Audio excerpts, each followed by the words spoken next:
Hello and welcome to a brand new installment of Nintendo News Report for Saturday, June 9th, 2018. I'm your host, Alexander Kalafi, joined today by a full panel of Nintendo News reporters for this pre-E3 episode of our humble podcast. As always, I am joined by one Donald John Terrio. And my hype train has already derailed. EA's conference today was pretty painful. I'm not going to lie, but it was painful for very unexpected reasons, unless you're talking about something else. Well, I mind it. My train doesn't go very fast for E3 to begin with, and the fact that EA took about a fifth of their conference devoting to a cell phone game, which is basically taking a giant steaming dump on one of their greatest series that they own. Yeah, way to go, EA. Zachary Miller also joining the show. Did you see the EA conference? No, but I read about it. And sorry, I can't believe that Anthem's still a thing. What about you, Justin Bruby? No, I didn't see it. All right. Let me tell you a little bit about this thing. So I'm pretty optimistic, and I'm also a multi-platform gamer, even though my heart's closest to Nintendo. So I keep a very open mind about this. I understand that even though people look at EA as this giant monster, that they are a company with a lot of good employees, and they have to all constantly keep growing as a company, or else people lose their jobs. So I understand the tricky balance, and I understand they're trying to make good on some stuff they did not make good on in the past, which includes that sort of apology. They gave a very EA press conference, and that there was all the stuff you expected, not a ton of surprises. I mean, you had Anthem closing it out because they always close out with gameplay of the coolest game. The problem is that it felt like it was very spread thin, where they didn't have a lot to show, and they tried to stretch it as long as possible. It was clear they saved the Battlefield gameplay for Xbox. So they didn't really have much of Battlefield. Anthem, they spent so much time explaining the game instead of showing it, that what should have been a very uplifting, positive show-off of the core BioWare team's sort of attempt to save grace after Dragon Age Inquisition's Love It or Hate It and Mass Effect Andromeda, but they explained so much. They were doing this weird panel thing, and the only gameplay they showed was someone flying around in a suit, like an Iron Man suit, which is cool, but that's exactly what we saw last year. The only thing different is that we saw numbers showing that it was a Destiny-like game. It looked a lot like Xenoblade Chronicles X, which, well, that's like a 3-year-old game now. Yeah. I mean, nicer than Xenoblade. No one would ever accuse Monolith Soft of having technically advanced graphics. But Anthem, I thought it was kind of a dud of what should have been a very cool-looking game, because I'm sure that game is still going to be great, because I'm guessing the future of BioWare is going to rely on it to some extent. And then they spent too much time showing off an okay-looking Command & Conquer mobile game that is kind of out in a pre-alpha state on Android, which is kind of goofy. And then they didn't devote time to FIFA and NBA, which was cool, except it's clear that they're building out the NBA Street feature in NBA this year, so I actually would have liked to see a little bit more on that. And then it was also cool that Unravel 2 came out today and was announced, and it had very promising gameplay. So I'm interested in seeing what that's all about, but I mean, that was something that got quote-unquote leaked, but more like we just knew that it was coming out before it was announced because someone saw someone playing it on their PS4. Like some journalist had an early copy and was playing it. Oh. And it also got leaked by the SRB. Well, at least that it was going to be coming out soon. Yeah. I don't think anybody expected it to come out today. And there was a new EA Originals game, some Lost at Sea game about loneliness, which seems pretty promising. But outside of a couple small games, I feel like they botched the Anthem, at least from that one showing. I think the sports, they didn't show them off in a way that I felt even appealed to EA fans. There was the Command & Conquer thing. They didn't do anything violently dumb, like doubling down on anything super stupid outside of the fact that they're focusing on the Clone Wars for Battlefield 2 updates. Oh, but God. It was a bit of a dud, but I think that'll be better because I think Microsoft tomorrow is rumored to have a very promising lineup. 15 world exclusives, I think Phil Spencer tweeted out. Yeah, but weren't there like 38 last year, and almost none of them were, oh, cool. Well, last year had Cuphead being shown off, which I think is a very cool game. This year, I think that game is going to be Below, because they said the next time they were going to talk about Below is when they had a release date for it, and it's definitely getting talked about tomorrow because all this Below stuff is coming out and about. And that game was really good when I played it at PAX, and I'm guessing that's going to come out in the September slot. Okay. So I'm looking forward to that. I'm looking forward to Bethesda tomorrow night because I'm guessing they're going to have a couple surprises. And then we're going to have Sony on Monday. We're going to see the Kojima stuff. And then Nintendo, the main event on Tuesday. I'm actually looking more forward to Devolver tomorrow, although I apparently need to watch RoboCop to understand what's going to happen. And Limited Run Games on Monday is going to have some, they've confirmed there's going to have some Switch announcements. And if what I've heard is accurate, it will certainly be right up my alley. Very nice. Very nice. I'm very interested to hear what you heard, either on or off camera. But we do have a show to do. First, we are going to start with a couple quick rounds of new business. I did beat Xenoblade 2 finally after 5-6 months. Fine. Man, Justin, that is a good video game right there. It really is. And it's coming from someone who doesn't like most RPGs. I think it's a great video game. As you've heard on this show before, and as I said on Talk Nintendo podcast when I was on earlier this week, Xenoblade 2 is a game that shouldn't be good, but is somehow amazing. Oh, yeah. I mean, it does have its problems, but I think overall it's fantastic. I don't even think there are necessarily problems in the context of Xenoblade 2, even though some people look at it that way. I just think it's things that would be problems in other games, but here somehow work. Because of the waifu factor. I was on 4chan, actually. I was posting about this because they have a big Xenoblade Chronicles fan base there, and I was like, why is Xenoblade 2 so good? And their one poster's sort of theory was that you just know when a game has a certain kind of soul in it. Like, it's that sort of where you can tell that the team making a game really loved what they were making. Oh, yeah. And really had a great time making it. And that shines through regardless of what the rest of the game is. And Perry actually had a theory that I have this, or kind of, I guess I sort of came to this conclusion myself, that I like this whole wabi-sabi thing, where it's the aesthetic where the imperfections shine through because of the humanity in it or something, which is why I love Metal Gear Solid 5 and Final Fantasy 15 so much. And probably Pokemon Silver and Gold I'd actually also extend to that, where and I think Xenoblade 2 is one of those games. Anyways, it's so good. I'm probably going to buy the DLC, if nothing else, because I'm trying to upgrade Poppy, and you can get 60,000 ether crystals from the actual DLC, which is very hard to come across. Also, I'm very interested to see what they do for story, and I have a theory about that, where I think the story DLC is going to be a completely new story where you play as different characters, either in a heavily modified version of the world or in a different world altogether of like 1 or 2 continents. And I think it's going to be either the stuff that took place 500 years before the events of the game, or they're going to do something involving Xenoblade 1. Those are my 2 theories. Justin, do you have any thoughts on that?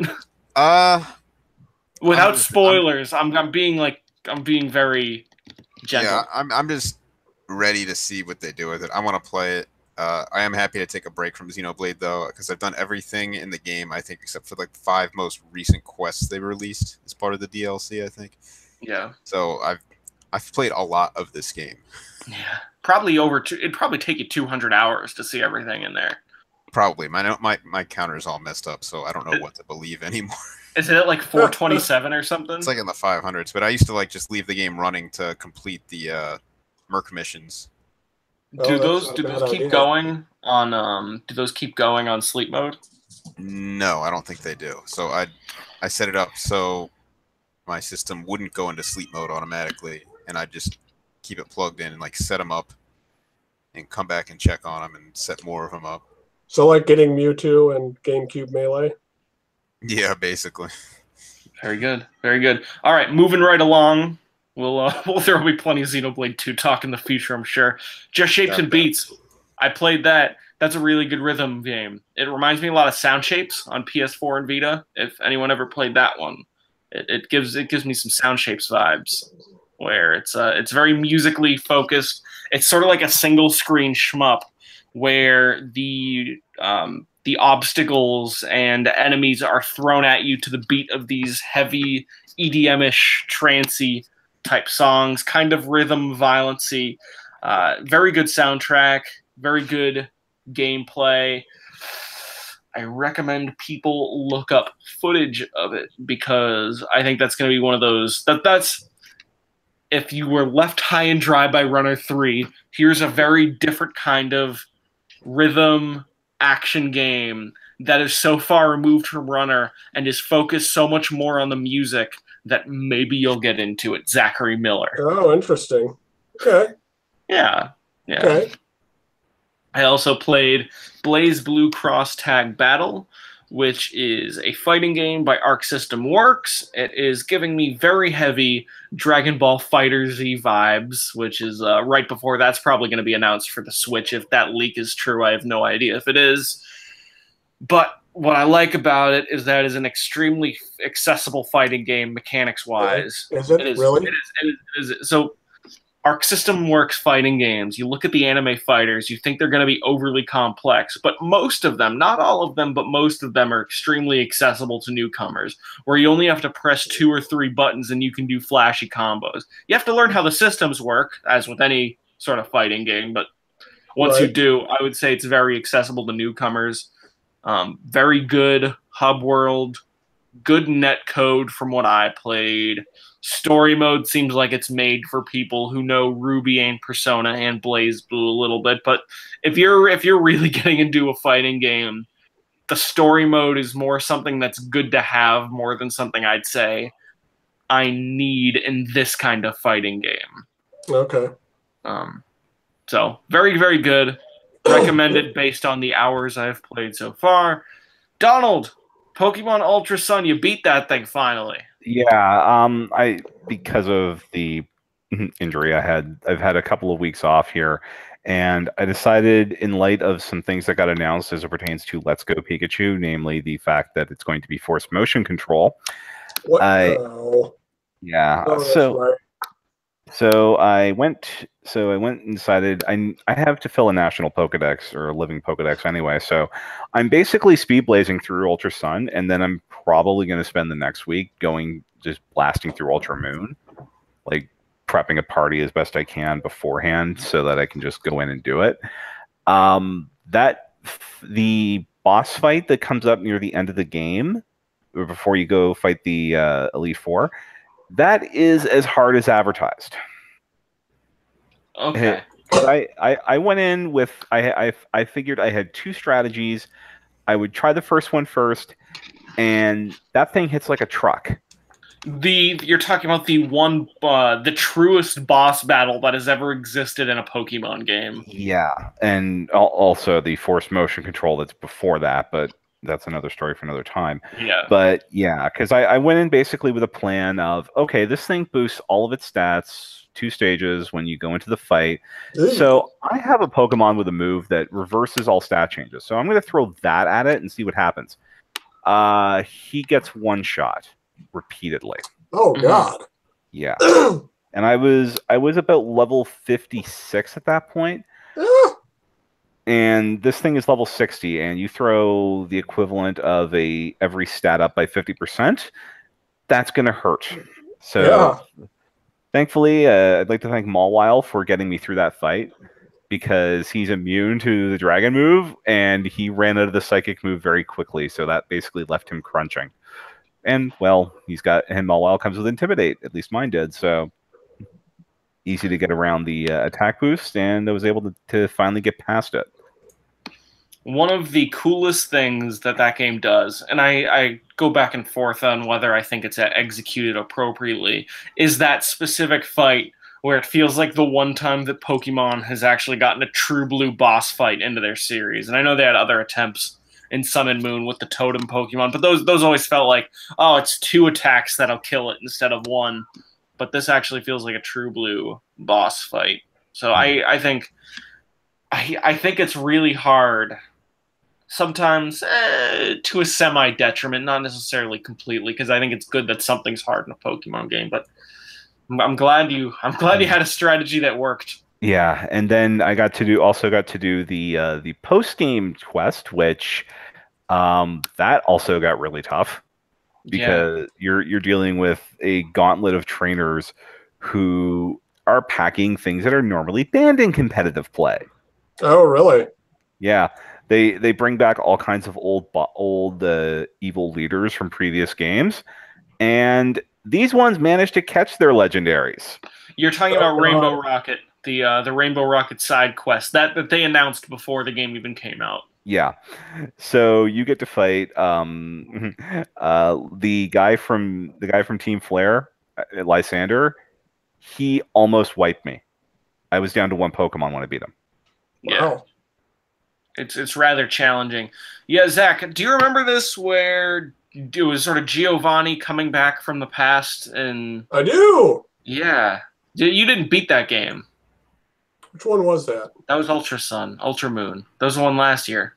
Oh, I thought there was a different earlier game where he came back. No, I didn't play the Sun Moon games. I think there was. I think there was Soul Silver. Yeah, there was an event he had to get a specific Celebi to do the time travel honkiness with. And I did it, and it was great. That one was great because that took Gold and Silver off-screen Giovanni and actually made that a thing. And I think they did that really well. I think they portrayed Giovanni really good in this game too, although I have my doubts as to whether it's canon or not. Regardless, the way they handled his team in that game and the way his characterization is done quite effectively. I just wish Pokemon characters aged a little more. Oh, yeah. Yeah. But very good. Very good.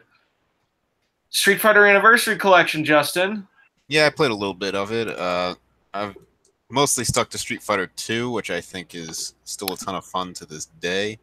I think after Street Fighter 2, it gets too complicated for me. The Street Fighter Alpha series, from what I've tried, and I've tried this years ago as well, I don't even quite understand what's going on when you pick different fighting styles before the fight. It doesn't really explain itself at all, and I really just don't understand it. You can still get a few good rounds in if you know some of the characters from previous Street Fighters. The moves seem to be the same. But which of the 87 versions of Street Fighter 2 do you like best? Super Street Fighter 2 Turbo, is it? Which is the last one, the one that has the 16 characters plus Akuma. Yes. Oh, okay. And I think there is a way to play as the old version of the characters as well. So that is probably my favorite version. And then I also tried for the first time Street Fighter 3. I don't know which version I tried, whichever the online one was, and that game is equally as confusing as the Alpha series, in my opinion, because there's different things to choose from, and I'm just happy to go and stick with Street Fighter 2, to be honest, after trying all this stuff. The other games just get overly complicated, and 2 is great. It's still great to this day, and even though it probably needs some balancing, which would be nice.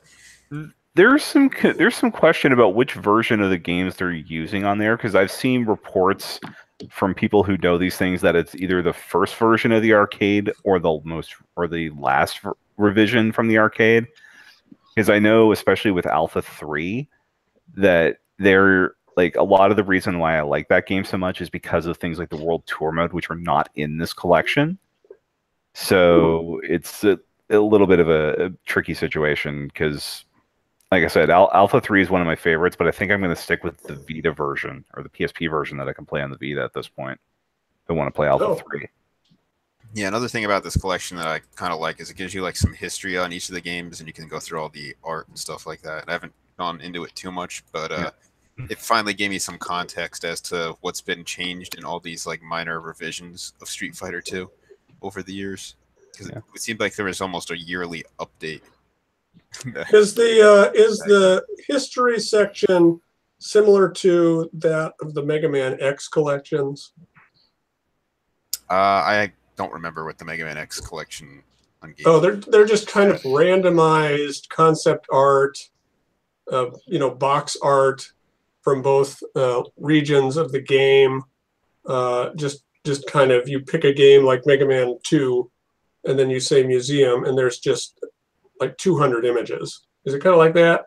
I guess it's kind of like that from a little bit I've seen. I think like you had to scroll through each image, and it would give you like some background information on what you're looking at in English. And each game kind of had like a few paragraph summary on giving you context compared to like the previous. Nicer than Mega Man. Yeah, and it's from the same people as well. So, I the original figured, Legacy collection. So, these people know their history. The other thing I'll say about Street Fighter, Justin, I might need to find out from you how to do that tape trick, because doing special moves is kind of a bear. Okay, the tape trick still isn't enough in my opinion. That's something I wanted to bring up. I did the tape fix for the D-pad, which makes the D-pad better, but it still isn't enough, in my opinion, to make Street Fighter really playable with the Pro Controller. So one of my biggest complaints about playing this game has nothing to do with the game itself. It has to do with the hardware that Nintendo's provided with their crummy D-pads, and playing the game with a stick just doesn't feel right at all. So it's really difficult for me to pull off moves sometimes. You're just kind of like mashing the D-pad, hoping it inputs what you're actually pressing properly to pull off a special move. So I guess the best way to play this game is to find some third-party controller with a decent D-pad, and I haven't really tried to find any of those yet. Yeah, like the 8-bit DOS stuff comes highly recommended, and I suppose for the people that are the really hardcore fighting folk in the crowd, that they've probably already bought adapters that'll let them use like their fight sticks or PS4 controllers or whatever on the Switch. Yeah. So I mean, I doubt it's gonna happen, but it would be really nice if Nintendo came out with like a Super Pro controller for Switch, because I'd be maybe that'll be announced. Yeah, it's pretty embarrassing how bad the D-pad on the Switch Pro. I mean, I think I was one of the first people on the site to really bring it up, and I wrote about it. And it's bad. It's awful. It's really bad, especially for games like this, which require precise inputs to actually pull off special moves and things like that. And I'd say it's not even that great for platformers. And the tape fix I did helps a lot, but oftentimes it still doesn't register the inputs properly. And with how like the whole D-pad pushes in almost as like one giant button, it can still screw you up. And I've never used a D-pad that hurt my thumb more in demanding games quicker, because my thumb actually gets tired using it when I play games like Celeste and whatnot. Very good. So it sounds like, even in spite of the Pro Controller, that it's still a solid collection of good fighting video games. It's a good collection. Maybe the Switch isn't the best platform for it. Like if you got it on like PS4 or Xbox One, you got Ultra Street Fighter 4 anyway.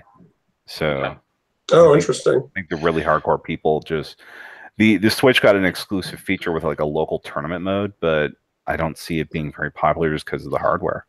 Yeah. And as we will talk about later in the show, Switch's getting games and then not getting as good pre-order bonuses is a running theme right now. Now, before we move on to news, Zach, give me 60 seconds on Icy. First, I'm going to give you 10 seconds of toys I've been making. Oh, yeah, Zach's been doing papercraft toys. Go to Twitter, Fold Up Toys, and you can make these awesome papercraft Binding of Isaac toys, which I've been doing most of the day. Here's a boss, Monstro. Very good. Pin. And Isaac. And there are many more that I haven't made yet. That one looks really good. It's hard to do, but yeah. So that's anyone who's watching the video stream right now is so lucky. Wink, wink, audio people. We also do a show on YouTube. There you go. So I reviewed Icy recently. It's a game on the eShop. I think it's also on Steam and maybe PS4. It's a sci-fi, very light version of Muramasa. similar moveset, and some, but very simplified controls. But despite that, it gets pretty flashy combat. The problem is, and that part's fun. The problem is that there's a meta game going on where there's this narrator who narrates what you're doing and tells you where to go and what to do. And if you don't do it, because you've been playing video games for more than a week, and you go the path that's not pointed to you to find stuff, he gets very angry at you. And he just starts scolding you. And it would be funny if it went on for like 30 seconds, but it goes on for pages and pages of text. He just overdoes it so much. And while he's berating you, you can't do anything. I mean, you can go back and do whatever you're supposed to do, but you want to, get the stuff. You want to keep going the other way because there's stuff to get back there. Meanwhile, he's just yelling at you, and it gets really old. It's a shame because the game is actually pretty fun. It's very short. How short? Maybe 3-4 hours. Okay. Especially, it's probably even shorter if you just take the critical path and don't go off doing stuff. But I mean, he yells at you with stuff that's he shouldn't be yelling at you.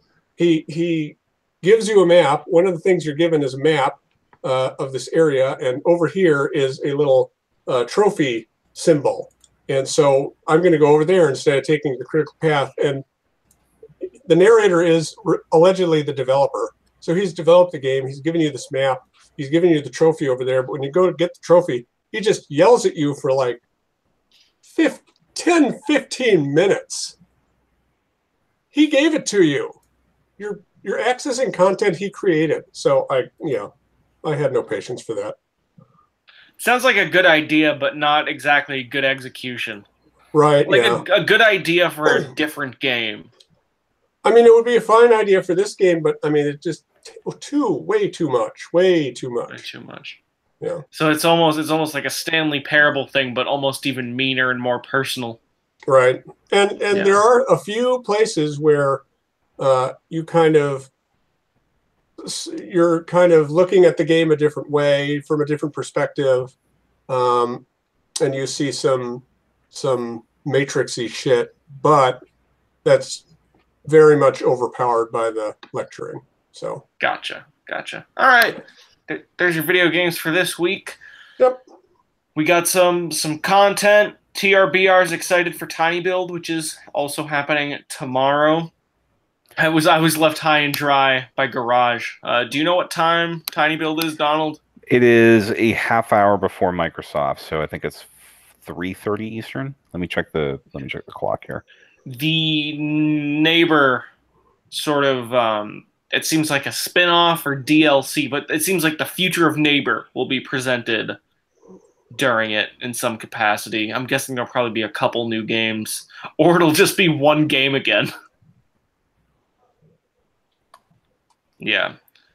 TRBR. Yeah, go ahead. I was going to say, I hope their stream is up to snuff, because the last one was kind of a goat rodeo. Yeah, for sure. TRBR said Xenoblade 2 is an amazing game and has amazing waifus. Yep. Zach, you would love the waifus in Xenoblade 2. I have the game. I just kind of was taking a break from it for other stuff. I need to get back to it. You would, I think, the waifus get better over the course of the game too. Nobody's better than Pyra. Yeah, it's Pyra. I am only because I played the game 70 hours, so that I know that. But TRBR is heavily into Brigid territory. I know he is. The blue-haired one. Yeah. I'm Team Pyra. Mithra's great too. I would also say there's a character that takes on a different form later in the game, and I think her second form is competitive with those two. Justin, really? Do you know who I'm talking about? Heck, I know who you're talking about. I think so. Yeah. So someone who has a secret earlier in the game, we find out what the secret is, and then I'm a big fan of that second form, but I don't think you can go wrong. There's some high energy stuff going on there. Quality Jam says waifu. quality waifu. Jam says Pyra for Smash. I think Rex plus Yes. Pyra as a fusion of Ice Climbers and Pokemon Trainer would be an amazing thing for the new game. Yeah, it would. That would be really cool. And I think, love him or hate him, Rex is distinctive enough to make a good case for being in Smash Bros. Yeah, Certainly better than the guy they got in there now. Shulk? I think Shulk is important. I think yeah. Xenoblade is an important game. I think you can have both. Yeah, I agree. Yeah, you can probably have both, yeah. And I think Rex would have that grappling hook thing as his recovery. Yeah. I mean, you already have like 27 Fire Emblem characters. You can have more than one Xenoblade character. Ain't a shot.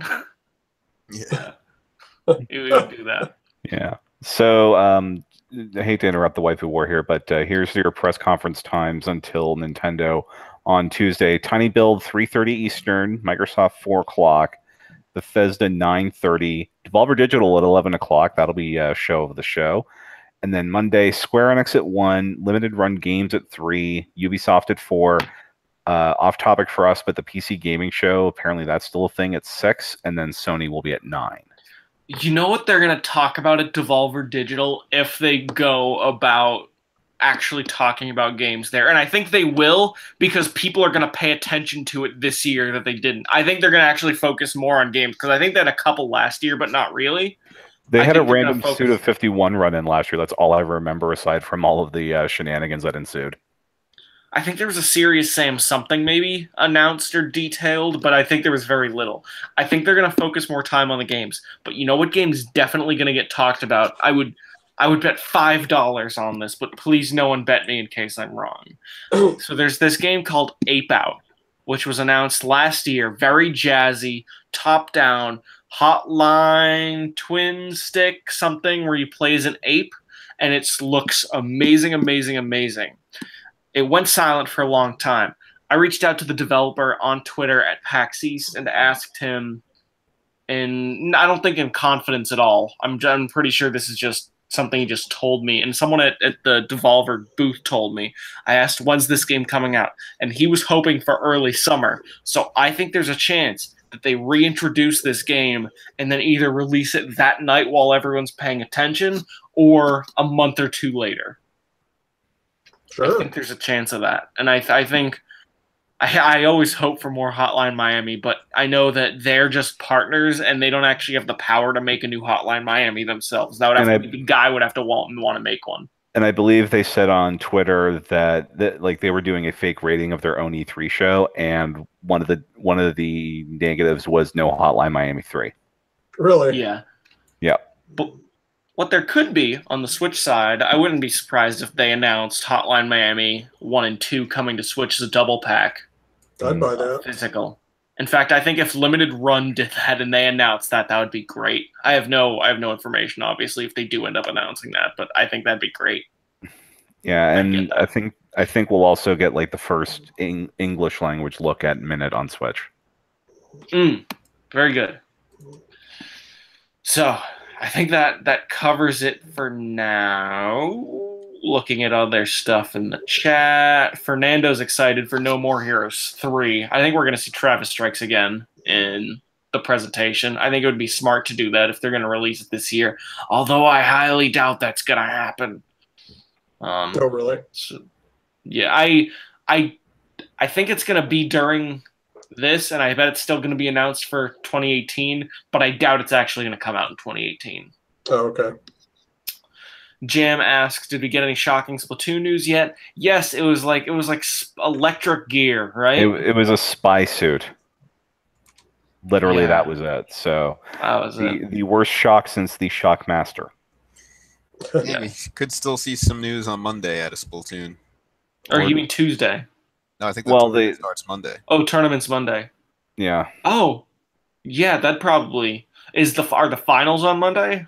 Finals are Tuesday before the Smash thing. Okay, so they'll probably either save the announcement of the release date for then or during the show itself. I think it'd be smart to save it for the tournament. I would imagine that's not going to be a out tonight thing. I bet that's going to be a out in 3 weeks thing.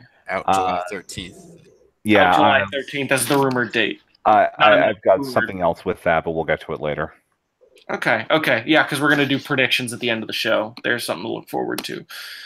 All right, actual news. Where it's kind of light on news, or there is news, but there's not a ton of meaty discussions, which is why it's 10:45, and we're just getting around to some of it.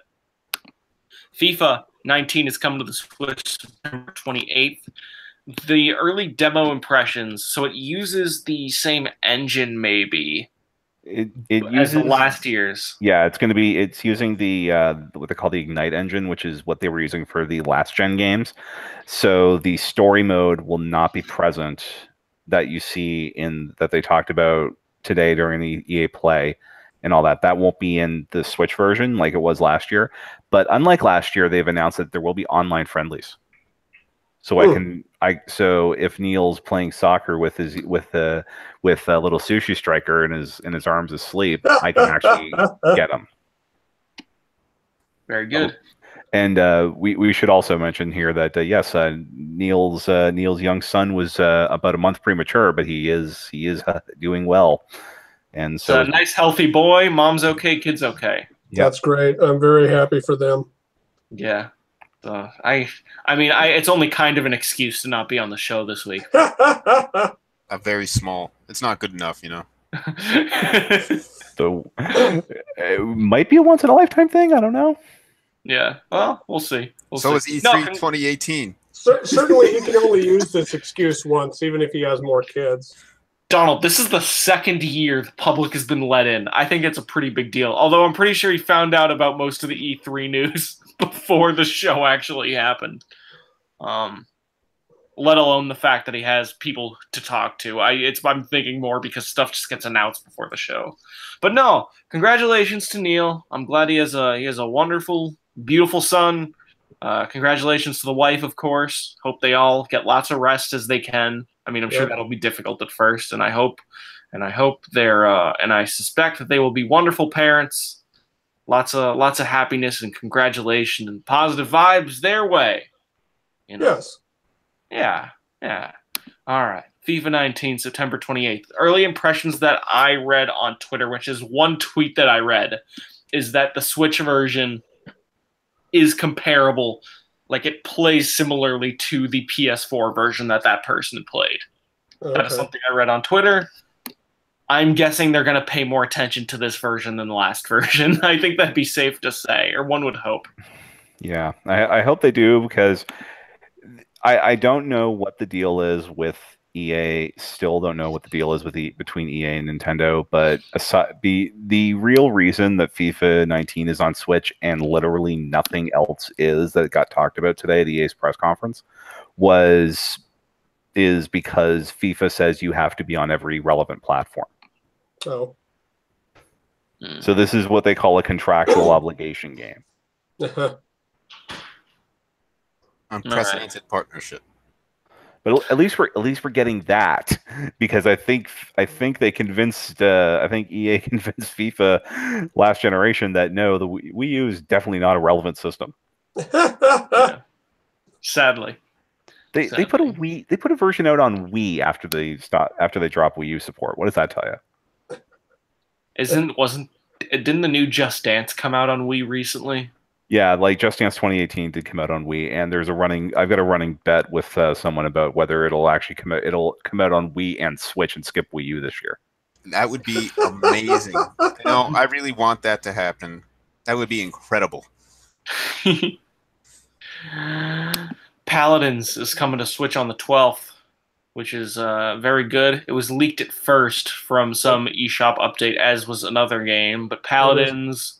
And that is a free-to-play let's call it an inspired by, came out in a similar time frame to Overwatch, plays similarly, free-to-play, very popular in other countries, kind of popular here. supposedly a good video game. You can get the Founders Pack for, I think, $30. That's coming out this coming Tuesday. You can get it for preload now. Did they confirm that it's going to be free to play on Switch? The eShop description that we originally saw, because it was based on the European one, said that there would be a free to play version that comes out later this year. But the version that's the Founders Pack that's up now will give you access to every character and some exclusive costumes, that's how they monetize the free to play. Oh. 60 FPS and Xbone crossplay, says Stratos in the comments of the article. That's nice. Yeah. So I think it's cool that's coming out. What I'm more interested in, and I think it might be the first time I actually play this game, Fortnite also ESRB listing, and there was not ESRB, but Korean ratings. Korea. But stuff does leak through Korea. Yeah. And last time a game was announced for Korea, very quickly was announced for North America, as Donald knows. Yeah. Yeah. We also had the Tired is leaking games from marketing stands, but the Wired is actually releasing them on the eShop, which there was a Fortnite update, and there was also but before that, we also had a marketing stand order somehow got leaked out for Nintendo's E3 booth that showed that Fortnite is being put on the same level as first-party games in terms of how much presence it'll have. Well, Fortnite is probably, it's definitively the biggest game of right now. And it is the biggest game on the planet. Like, the iOS version of that game of Fortnite Battle Royale is making $1.9 million a day. How do you play that game on mobile? They found a way. Apparently, it works better than what you'd think. Yeah, although a lot of the kids that are playing the Fortnite say that the mobile players are ruining it for everybody. Now, are the mobile ones linked to like PC and everything else? Yeah, you have a Epic account, which has become the new thing that people will try to hijack your system accounts for. So make sure your passwords are updated. And you have an account that you create with them, and you can carry your progress over, presumably from console to PC to mobile, if it comes to that. Excellent. Cool. I think we think it's going to come out probably on the 12th, right? The way they're talking, it will be at least up for preload, given the fact that we have eShop update files for it. But my guess is that it is fully playable on Switch on the 12th. At least the Battle Royale mode is. Yeah. My favorite thing about Fortnite is that the PUBG guys are such poor sports. Yeah, that's brutal. That is a sad story, though. Like, yeah, do the PUBG guys know what happened to the last company that tried to sue Epic? What? I don't know what happened. That would be Silicon Knights, and got too human pulled from everything. Oh. I think there's a very, very mild case, and I think at worst it would probably be some out of court settlement, and then it probably won't even come to that at all. No. Good on Epic Games, but at the same time, you always feel bad for the one that comes a little too early. Which is funny because or doesn't do it the exactly right way. And I know PUBG had bigger problems than that. I played some PUBG for 6 hours and did not like it all that much, which is what shut me off from playing Fortnite. But it is always sad when the one who actually figures it out is not the one who gets the rewards, or at least nearly the rewards that the other company's getting. So right, that's true. Yeah. Oh well. Here's an uplifting piece of news. Pool Panic got a release date. That cool game detailed on the Indie Direct earlier this year, the Indie Showcase. That's coming out July 19th. It looks great. I played it at PAX East. The team making it's awesome. And I'm going to buy it. If I don't get some sort of code from someone, I'm going to buy that game because it's the first Adult Swim game that I think actually looks like an Adult Swim show. Oh, yeah, that's actually true. And then the art in the game's great. The music's great. Over 100 levels. I'm excited. I'm excited for that one, July 19th. Yeah, Battle Chef Brigade was one of my games of last year, so I'll trust Adult Swim if they're pulling this kind of game out of them. Yeah. A couple games that got announced. Team Sonic Racing is coming out this winter. It'll have characters from Sonic only. It seems like this is going to be sort of team racing, meaning that as a team you got to work together. Some footage leaked. It looks pretty good. But really, all it makes me want to do is wait for the Steam sale that's going to come out in a couple weeks, buy Transformed with the characters that I actually want, and then wish someone from Yakuza was in it. Although that thing, if Transformed came out today, you would have a character from Persona, you would have Valkyria Chronicles, you would have Yakuza, you might even have Hatsune Miku, although I know the licensing on that is a lot more complicated. But I think it's cool that game's coming out. It's coming out at $40. But Sumo Digital making it. Looks neat. Lego DC Supervillains, October 16th. Do we know if this one looks good? I did not see a trailer for it. It's an interesting take, although Warner Brothers doing the same mistake, ironically, that Sonic did last year. You make your own DC villain. Well, that's kind of a good idea. Probably won't be executed right. Yeah. I have a recommendation because I have nothing to say about this game, but I figured it was big enough to bring up. There's this show on Netflix called The Toys That Made Us. Have you seen that one, Zach? Because I feel like one episode of that. Yeah, I need to watch more of it. Tell me there's a Ninja Turtle episode. There's no Ninja Turtle one, so they put out 2 seasons. I think it's about 3 or 4 episodes each. And it is a documentary TV series. Each episode is 40 to 60 minutes long that goes into the history of a various toy / apparel / central cultural zeitgeist type company. So the ones I've seen are, I saw one on Hello Kitty, which was wonderful.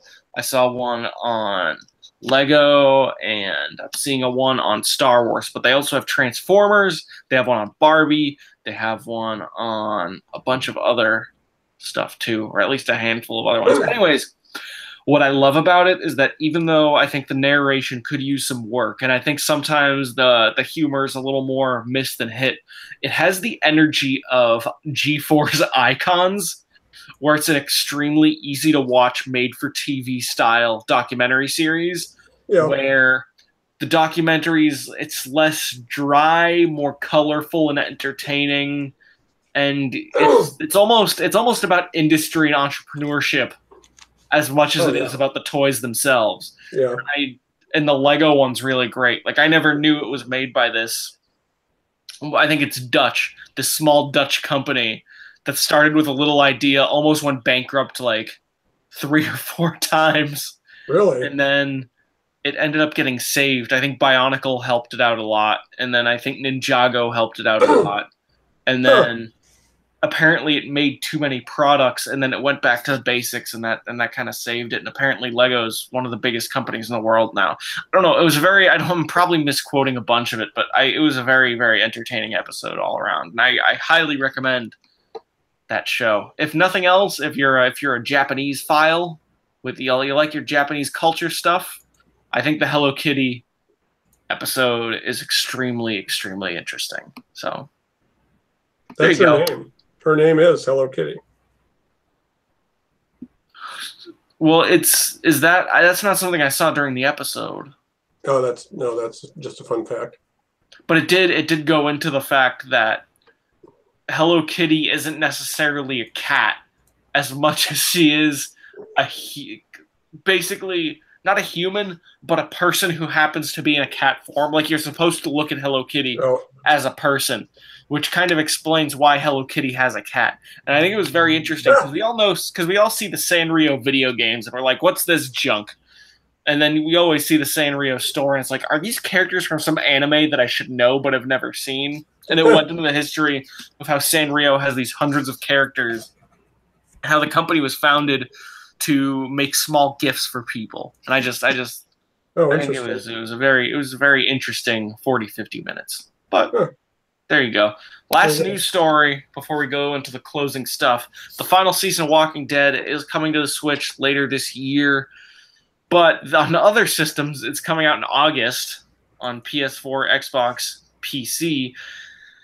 And this is one of those situations where we should be grateful, quote unquote, that it's coming to the Switch at all, or it feels like that's sort of the attitude.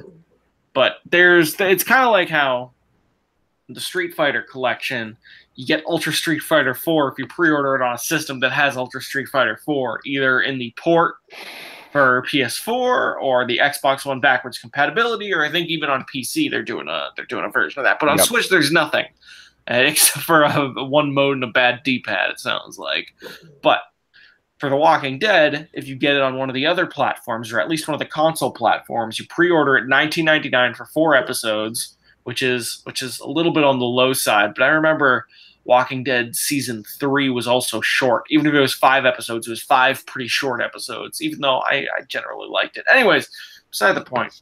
It's coming out 4 episodes, $19.99. If you pre-order it on one of the other consoles, you get the complete Walking Dead series, including Season 1, Season 2, Season 3, and the Michonne miniseries, and you get this game when it comes out for $20 on pre-order. And Wow. Switch does not get anything like that. You just get the Clementine game. You just get the end of Clementine's story. 4 of 23 episodes, I guess. Which is, I mean, that's what it costs, but it's kind of, it's a little silly because I don't think the Walking Dead games even came out on old Nintendo platforms, let alone this one. There was a listing at one point for Walking Dead seasons 1 and 2, I think, to come out on Wii U, but that never came to pass. So really the only advantage that you'd have for waiting for the Switch version is the fact that you'd be able to buy it in a store. Right. I'll play it. I mean, not on Switch, that's for sure. I'll probably play it on PC because that's where I played Season 3. Yeah, and assuming Telltale's save importing works properly, it's going to be, you want to be able to bring that progress over from Seasons 1 and 2 anyway. Right. The progress doesn't matter that much. Usually it's minor callbacks, although there was one specific thing about Season 3 that was kind of a big deal that kind of frustrated me about the way they handle it. But anyways, as someone who is a huge fan of the Walking Dead comic book, was a fan of the show, but not anymore, of course. Not for years and years and years. And then as a tentative fan of the video game, I am looking forward to seeing how they end this story. Walking Dead Season 1 is, I think, one of the most important adventure games of the last 10 years for sure. I think it deserves all the Game of the Year awards it got. I think it had an interesting take on zombies, and I think it was one of the best takes that I'd ever seen on Walking Dead anything. The story of Lee and Clementine was excellent, excellent, excellent. Season 2, as a fan of Kenny of The Walking Dead, I loved it. But a lot of people hated Season 2 for a lot of good reasons. Season 3, a lot of people had fallen off the game. I ended up playing it way late after I think most of the season had come out. Pretty good. I think it was a little bit of a return to form. The Michonne side series wasn't very good in my opinion, although I'm not much of a Michonne guy, to be honest. And then this one, I'm guessing it's going to be all right. I'm guessing it'll end it. They probably won't kill Clem because I think they're going to end on a bittersweet message. Or there'll probably be a version where Clem can die and a version where Clem doesn't die. Like they'll probably do that kind of thing. And I don't know. It's cool that the series is finally over. I'd probably buy a disc version of this that kind of included everything on disc rather than Telltale, where they sell you a disc and then you just download the episodes as they come out. Oh, really? Yeah, no, they put out discs for these games after episode 1. Oh, God. Episode 1's on disc. Next 3 episodes come out download. Wow. That's kind of some horseshit. It's goofy as hell. But I hear there's some good Telltale games that have come out over the years. People like the Batman one. People like the Borderlands one a lot. Wolf Among Us is good. That one's getting a season 2, but in 2019. Yeah. 2019, yeah, it got delayed. We'll see. We'll see if that makes it to Switch. I think Wolf Among Us would be a good one to bring to Switch if you're going to bring a season 1 of anything. Walking Dead, it's been too long. I don't think you can bring over Walking Dead season 1 unless you're bringing over the whole thing. So Yeah. there it is. There's your news. We're going to end on a little bit of E3 predictions. Overall, I think there's probably some stuff that'll be safe to say. Obviously, we're going to see what's up with Smash.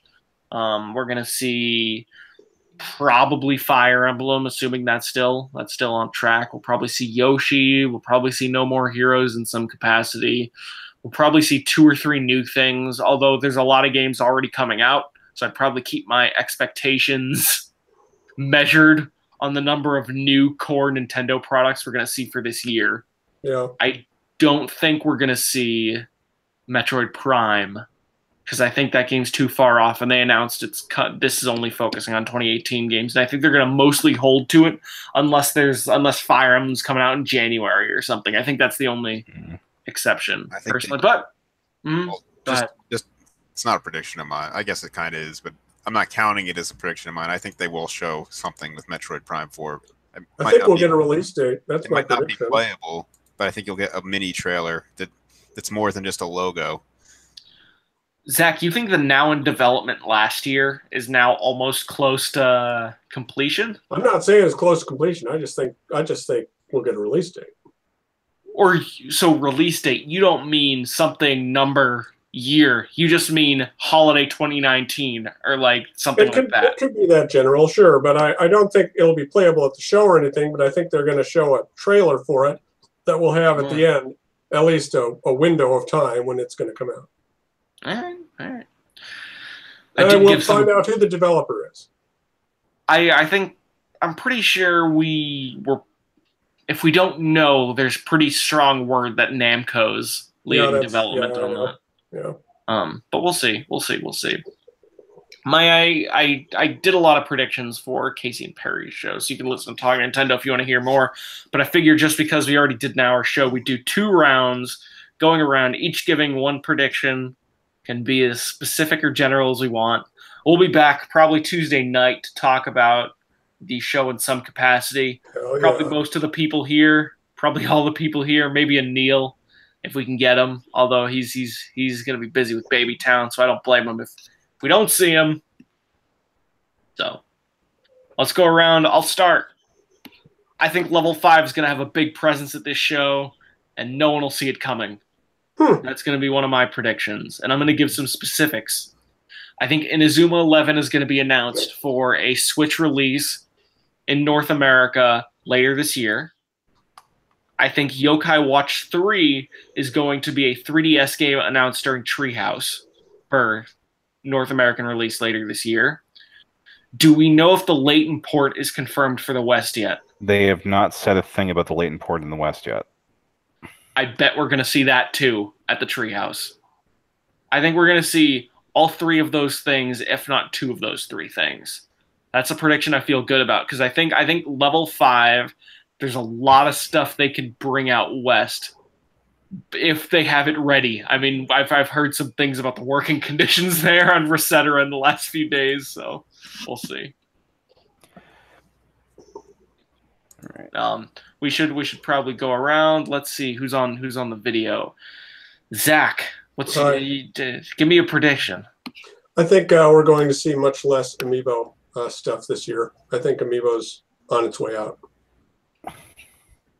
You don't think we're going to see anything? We might see 1 or 2, but I don't think it's going to be like, even with Smash Brothers, I don't think we're going to see much. If they get that whole Player 2 line, they could milk for like another 3 years with that, though. I don't know. They could. I just don't know if the demand is there anymore. All right. So you think there's going to be very few Amiibo. I think that's safe. Would you count it if they announced on Smash they didn't show any Amiibo, but they said there will also be Amiibo for new characters coming out / some old favorites for a new series? That could be, or they could say like this new game will work with your old Smash Amiibos, and maybe we'll make some new ones. It's just they're not going to redo all the characters, is what I'm saying. All right. Donald, give me your first one. The July 13th puzzle has 2 pieces left to fill in: the Splatoon expansion and the dockless Switch. Oh. You think we're gonna see that at the show? I think we're gonna see both of those get announced. The Splatoon, like the expansion, that can probably hold off until one of the tournaments, either the semifinal, the qualifying rounds or the finals. But the stockless Switch itself, I think that's a part of the main direct. Okay. Okay. Wow. It should be noted that Twitch put out their schedule for the E3 conferences, and this isn't necessarily evidence that it's going to be 45 minutes long, but they blocked off 45 minutes for the Nintendo Direct, which makes me think it will be somewhere between 30 and 40 minutes, I think would be a safe guess. Nico Nico in Japan, they blocked off 30 minutes. So Twitch may be covering like the first 15 minutes of Treehouse Live because that's going to have Smash gameplay, but then cutting away after that. Gotcha. All right. Yeah, I had a guess that it was going to be similar to the length of last year, like 25 minutes was my prediction on the other podcast. I think you may be onto something. 30 minutes sounds about right for this kind of thing. All right, Justin. All right, your first one. If you know me, this is what I've been waiting years for. I'm predicting it. This is it. It's the year of the Ice Climber. Ice Climbers are coming to Smash. There will be an amiibo for the Ice Climbers for Smash and any other new character. And I think the game will be launching in September. Okay. Yeah. All right. I'm on Team September also. I'm on Team end of September. Yeah, I am weeks too. After. It makes too much sense with the Nintendo Online plan. And also with Pokemon coming out in November, if they have Smash ready, there's no need to put those so close to each other. No. I think October would make sense too, but September I agree with. So got a couple comments from the chat. TRBR says Walking Dead hasn't been good since season 1. Proves me wrong. I think Walking Dead hasn't been. If we're talking about the show, I think season 3 was really good. Season 6's finale was the best episode of that show, even though everyone else will say it's the worst. That's the best episode that show's ever had. Anyways, if you're talking about the game, season 1 was the only great one. I think season 2 and 3 could be both described reasonably as good by people who liked it. He also says Metroid Prime 4 trailer bust, and he also expects Link's Awakening remake on Switch. I bet we're getting that. Baby. I bet we're getting that next year. Bad. I think we're getting a Link's Awakening remake, but I don't think it's going where people want it to go. You think it'll be 3DS? Oh, yes, yeah. Using the Link Between Worlds engine. Yeah. Yes, I would take that too. That's a smart guess, I'd say. Or maybe both. Porque no los dos, like they did with a lot of these ports. Captain Toad, Sushi Striker, not Luigi's Mansion, but, you know. Oh, maybe we'll see more of that. I really want a release date for it. Yeah. One of my biggest hopes for... Actually, no, that's one of my predictions. Anyways, I will give my other prediction now. I'm going to give one safe one that's related to this, and then one that's more of a hope. I think they're going to talk about the Xenoblade 2 story content. I think they're gonna bring it up. I don't think it's gonna come out until October probably, but I think they're gonna bring it up, and I think it's gonna either be in a new land, or it's going to be. I think it's gonna be completely divorced from the main game. The alternative is if it raises the level cap, because there are so many Xenoblade players who, if you've beaten the game, you're already relatively close to the level cap. And this content would be for people who really enjoyed Xenoblade 2. And the people who really enjoyed Xenoblade 2 not only got to level 99, but probably broke the heck out of Poppy and then made it completely unfathomable, to the point that I saw YouTube videos of people beating these level 130 bosses with Poppy soloing them. Just because of how much they broke the modular characters. I could probably do that. Yeah. So I think they have to reset everything. Do it with characters where it's level 1. And I think the way to do that is to use the characters from 500 years ago that they refer to early on. Well, I don't think... I mean, your prediction is fine and all, but I'd say they're going to save that Xenoblade stuff until maybe another time and have like some sort of separate Rex Smash reveal trailer plus information on the DLC and have like a Xenoblade day where they just have a blowout. That's a good idea. Do you agree with me on the story content that they probably have to make it something divorced from the main game? I mean, that was probably their plan from the beginning. Because I think they're also doing like a challenge mode as well, which I have no idea what it's going to be. If it's going to just be a harder difficulty, and that's where they can let people really take their maxed out characters and test them out. Or maybe like a Master Quest kind of thing. Yeah, maybe. But maybe raise the cap to 150. Yeah, but I really don't want to play through the game anymore. I've done New Game Plus as well to get all those bonuses. Could it be something like, I know that Pyra has a backstory. Could it be her backstory? Yes. They go into that one a lot over the course of the game, but I think they could go deeper into it. There's a lot of stuff with the old times that I think they could go a lot deeper into, but that's not my fun prediction. My fun prediction is a port of either Xenoblade Chronicles 1 or X. I'm hoping for 1. Donald's definitely hoping for X. That will come to the Switch either later this year or early next year. I kind of see that. I think Xenoblade 1 would be an excellent fit for the Switch, especially because of the way Xenoblade 2 is a sequel to Xenoblade 1. I think that'd be a good thing to bring back. And I won't say how, of course, but I think that'd be a good thing to bring back. Anyways, Zach. Hi. What's your thing? What's your other? Well, I guess my first prediction was about Metroid. We're going to get a release window and a trailer. My second one was fewer amiibos, but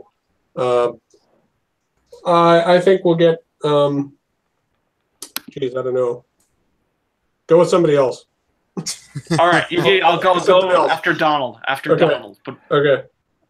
All right.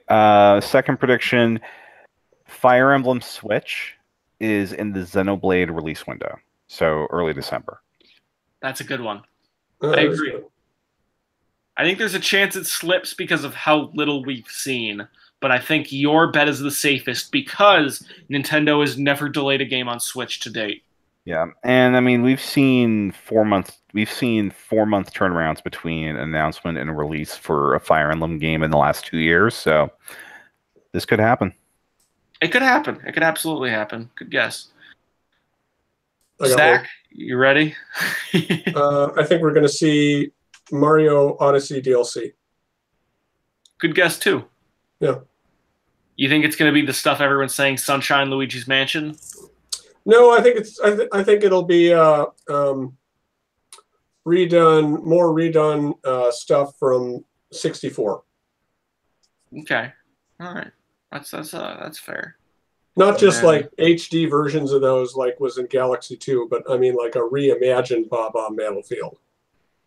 In a similar way, Peach's Castle was reimagined. Right, yeah. Gotcha. I would really like to see that, and I would pay quickly for it. I would pay quickly for any nostalgia stuff. Luigi's Mansion, even though I beat both of those games, I'd still probably buy it, but I'm like, I don't really need more ghost levels, but, you know. Oh, yeah. I think Sunshine would be cool. A nice reimagined summary something. Justin, what's your last one? I got like a couple similar things rolled into one here. So I think Nintendo's going to keep going back to their well, and I think they might release Metroid Prime Trilogy HD on Switch. Oh baby. Ooh, yeah. Or Skyward Sword HD. And eventually they might go back to that Wii U well and also release Twilight Princess and Wind Waker HD on Switch. If they gave me Wind Waker, I could get rid of my Wii U. That's why I keep it around. I think they're going to keep milking that. They have it. They're just going to they probably may have a team just working on porting this stuff over already, and when they see a gap in their lineup, they could just be like, well, that's where it's going to go. Yeah. Give me Tokyo Mirage Sessions on Switch, you cowards. That's not one I'm predicting. I think the others have a broader appeal, the ones I mentioned, so we'll see what happens there. I bet Skyward Sword's not happening. I think it'll happen. Metroid Prime has a higher chance. Yeah, I think Metroid Prime would be the better bet. Get that out this holiday season to get people prepared for next year. Yeah. All right. We got to end the show, but I do have one little fun thing that I wanted to do to close it off that will either be fun or not fun. So in my spare time, something I've been doing before falling asleep is trying to come up with 10 to 12 to 15 newcomers for the next Smash Bros. Game. That is something I've been doing for probably for a while. It's one of my favorite ways to fall asleep. And I have a list here of probably 2 or 3 Smash Bros. Games worth. And I bet most of the new characters are going to be from this list. All right? All right. Inkling is confirmed, so we'll just say that. Rex and Pyra, 1 character. Ice Could be Rex. Could be, if we're going with the Pokemon trainer analogy, it could be Rex and like 3 different. You know what I mean? I think it would be Rex, Pyra, Mithra. Pyra, Mithra, maybe that other character I didn't want to talk about at the beginning because it's kind of spoilery, because that kind of becomes a key part of the game too. But we'll see. We'll see. But Rex and Pyra, and then Ice Climbers, if you count it. Of course, Justin would. And then, all right. That's 2 characters, by the way. Springman, Tom Nook, Isabella, KK Slider. I think there'll definitely be an ARMS character. Like, no question. I don't think any of those Animal Crossing. I think we get maybe 2. I think we maybe get Assist Trophy, but I don't know if it's a full character yet. It depends on how long it was in development, because that's kind of a bit of a bare bones game. And I wonder if when he probably came up with the character list 2 years ago, like it might be a DLC, could be one thing. All right. Rex and Pyra, Springman, and then I had some Animal Crossing. Tom Nook, Isabella, KK Slider. I'm betting we get 1. How would that Maybe even not work? E3. How did Villager work, Zach? Surprisingly well. That's the answer to your question. Villager is good. Waluigi, I think this is his year. Yeah. Yes. Yeah. Yes. I can want that. I can get behind that. Pauline could become an assist trophy because they might not have had her planned as a character at the time. But I do think Pauline would be a good Rosalina type character to add, because I bet they're always looking to add more female characters to Smash, because I know that's something Nintendo's thinking more about. I'd like them to add Daisy as like a alternate for Peach with similar moves, but maybe they have different effects and some differences. I'll bet you Wii Fit Trainer goes away. I don't think so. Really? Yeah. I think they're going to try to hold on to as many characters as possible, because it's probably going to be a very similar engine at least. Oh, yeah. Like, I think even though Shulk isn't necessarily a big deal in 2018, there'll probably still be Shulk in the game because Shulk has already been made. Yeah, that's true. Yeah. Bayo? Right. Bayo back? Yeah. I think Bayo's back. Especially since Nintendo is publishing. Oh, right. Good point. All right. Travis Touchdown, not going to happen, but a dream character. And I think there's a chance, because I was watching the Killer 7 PC reveal thing at whatever event that was, and he was saying that the reason why they showed off Travis Strikes Again at that first presentation a year ago was because Nintendo wanted something to appeal to gamers in the West, so they got Suda51 up on stage. So they attach him to Nintendo history too. So I wonder if there's a chance. I always think that there's always a little chance, not a big chance, but a little chance. I think Dixie Kong is going to be in this game. Yes.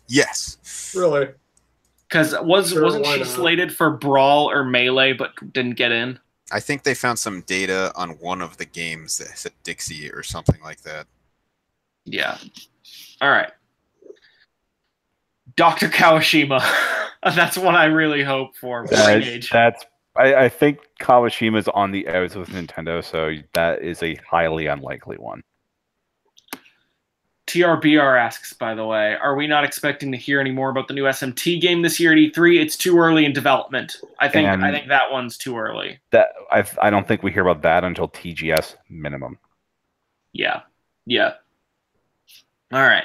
Any more characters there, Alex? A lot.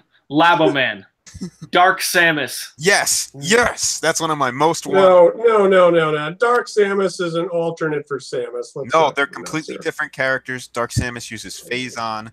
Sorry. Different weapons. She'd be floating on the ground. It would be great. This will probably be Dark Pit's second game in a row of getting on the roster, Zach. Don't forget. Yeah, true. All right. That's the closest to any clone character we've ever had is between Pit and Dark Pit. Yeah. He might buckle under the pressure of Ridley. He might. I'm not convinced, but he might. Please don't do it. No. K. Rool. Yes. Yeah, I can see that. I hope so. I mean, let me be honest. I want a lot of these characters you're mentioning, but if I were to put money down, I would not. But I would be very happy to see K. Rool. Cranky Kong. Yeah. I don't think so. I mean, you're gonna have a lot. Dr. Kawashima's probably not getting in either.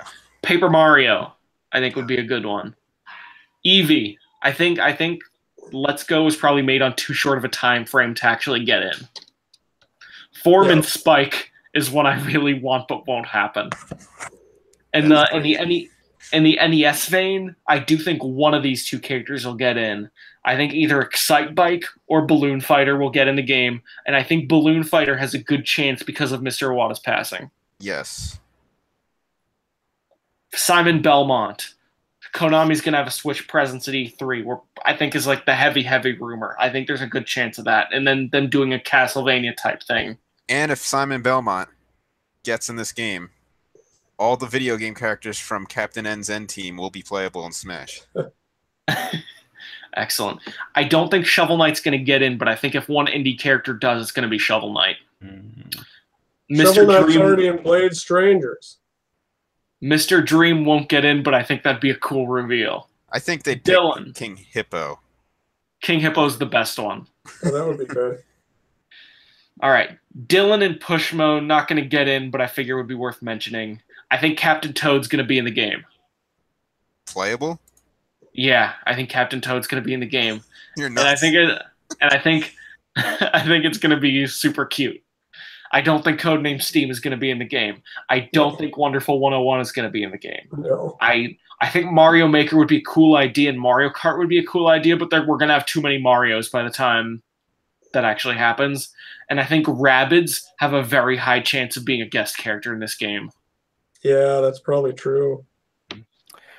I'll give you two things about this list. I don't know if is that the whole list you've got there, Alex? That's my whole list. Okay. There's two names you're forgetting, or there's two things you're forgetting. Minecraft Steve. Very good. And any more Fire Emblem because I think they're almost to the point where they could probably just put alts on one character slot. Like you have all the Falchion users on one. You maybe put a group of Lance users in there, put a group of Axe users in there, and maybe swap Robin in with some magicians. They have to do that, or else they can't add more Fire Emblem characters because they already have too many. And I don't say that hating on Fire Emblem. It's just the balance is so out of whack that it just doesn't make sense unless they do exactly what you said. Yeah, I don't think they're going to add any more Fire Emblem characters. Oh no, they've got plenty. Heroes has proven that they've got plenty of options to choose from. Hell, they turned a minor boss from the lore-selling game of the franchise into a meme god. I would not be surprised if Reinhardt is at least an assist trophy. Well, I expect. Yeah. I'm saying playable. I don't expect any more to be playable. Yeah, I figure. I wonder if they go for the extra waifu factor and put Celica in as a playable character. What about Camilla? Camilla might be in assist. Camilla, or they promote. Yeah, because they also might promote Lynn because she is like literally the most, at least from the first trophy, poll. Isn't she? Yeah. She's an assist trophy. She might get promoted just because she was the most popular female character in Fire Emblem when they did that first poll last year. Really? Yep. Can I throw some more names into this list, Alex? Sure. Although one last thing before you do, I should note that Bill Trinan mentioned that he's looking forward to using the tournament to show off the characters, stages, items, and gameplay. Like I think he mentioned some. Yeah, I think that was something he mentioned, didn't he, Donald? You know what I'm talking about? Yeah, he It's going to be an anything goes fight, which is the way it should be. Right, but I think the attitude of how he was saying that made it sound like not only is it definitely Smash 5, even if it's a Splatoon 2 type Smash 5, but I'm guessing that because of the short turnaround between announce and gameplay, we could get 3 to 5 characters announced on Tuesday. Oh, I see what you mean. Yeah. Yeah. But anyways, Justin, close us out with your predictions. I mean, you nailed a lot of the ones I would have picked. I think you should also add Wolf O'Donnell. I think he needs to come back. All right, I'm adding him to my list. And I think John Raridan would agree. Well, I'm adding John Raridan to the list. Well, yeah, he'll be in the game. He'll be in the game, but the Mii's will come back. What else? I'm going through some of my stuff here. Ganon in pig form with the trident. I think he's too big. He's one I thought about. I think he's too big. You said Ridley, didn't you? I said Ridley because there's a lot of pressure. There's no pressure for Ganon. I've been pushing for Ganon for a long time because when I grew up, the main villain of Zelda was Ganon. Not Ganondorf. It was this pig Ganon with the cape and the trident. So I want him playable in Smash. Yeah, but you've also been pushing for the Ice Climbers for a while, so come on. Well, I think Ice Climbers were originally planned for the Wii U version. But oh, I see. Sure. They got the 3DS factor means they got cut for that. 3DS factor and maybe a 8-player factor on Wii U. Don't forget, Justin is arguably the one who got Mewtwo into Smash 4. Yeah, that is true. I remember that. Okay, 2 things. One, I think your question at the Pokemon Direct had a very small effect on making Mewtwo in putting Mewtwo as DLC in the first DLC Smash 4. I also think my question about the grid movement and Pokemon X and Y led to the lack of grid movement being a focus in Pokemon Sun and Moon. That is an argument I will make. Not a big one, just pequeño, just very little. I'm just gonna say we had that tiny influence and pushed them in a tiny direction because Masuda and I believe the Poke Ishihara were both there. I don't know. I remember that day, Justin. Don't you? Oh, I often remember that day when people are like, "Yeah, Mewtwo," and for a while, I think my name was even like on a Smash wiki, like talking about it when it was still like a rumor or something like that. I don't know if it's still. But yeah. Yeah. Anyway, I don't think it's gonna happen, but I also would like to see 9-Volt from the Warrior. That's a good one. I said Daisy. Inkling's in.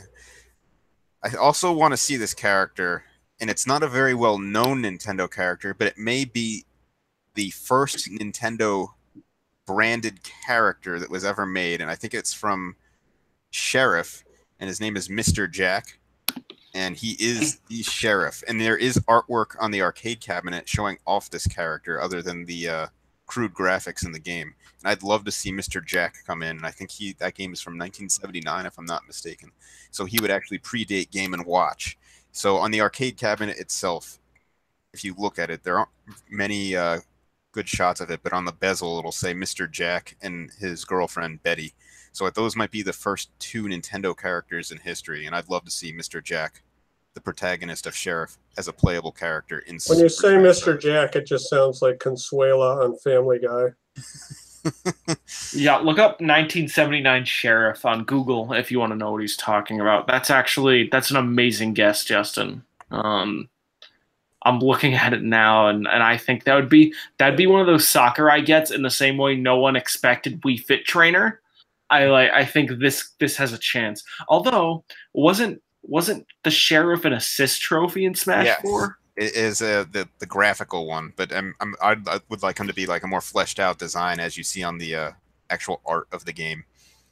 Yeah. All right. I'm still waiting for that Duck Hunt game, that 3DS platformer to finally come out. Anyways, I think we should end the show there. Thank you very much for listening to Nintendo News Report. Follow us on iTunes. Go to NintendoWorldReport.com for a bunch of E3 coverage. I'm sure we'll be doing some sort of stream on Tuesday night talking about the show for the podcast. Justin's on Twitter at King Nintendo Fan. Donald's on Twitter at Donald Mick. Zach is on Twitter at zmiller1902. I'm Sheep. on Twitter at Kulafia. And then you should go to patreon.com/NWR and support the site that supports this show. Thank you so much for listening. Have a wonderful night. Bye. Help control the Bye. Kusoge population. Have your cages spayed and neutered. Good night.